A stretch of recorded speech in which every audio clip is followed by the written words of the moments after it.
Hi mga kaidol, magandang hapon sa inyo. Dito po kami ngayon sa ating tanim na siling labuyo mga kaidol. Tingnan nyo po, ang ganda tingnan. Simula na po tayo magpitas kasi bukas harbisa natin. So mag-extend po tayo pagpitas mga kaidol ngayong araw kasi bukas busy.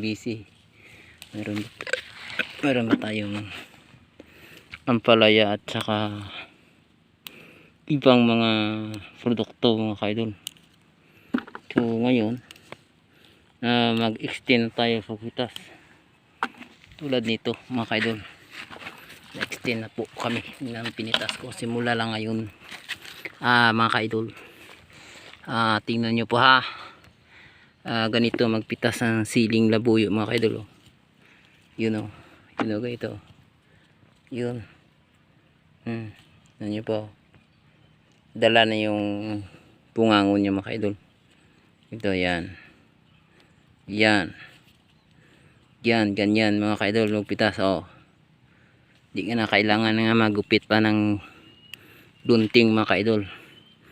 Tsaka ganito medyo itim na or maghana na pagpula, pwede na yun mga kaidol, isasali na rin. Pero bawal talaga yung hinog o linghod idol. Kailangan ngayon puro gid mga hinog or mga habal-habal lang mga kaidol magpitas nito kasi bawal tong mga hilaw masyado kasi yung labuyo mga kaidol hindi masyadong manghang kapag hilaw yung pitasin ninyo. Yun, pitasin ko ngayon mga kaidol kasi kawawa naman sila kapag isang linggo nga hindi nyo mapitasan kasi ang dami ng hinog. Buti na yung isang linggo kalawa bisis talaga magpitas ng labuyo para hindi masyadong maraming hinog.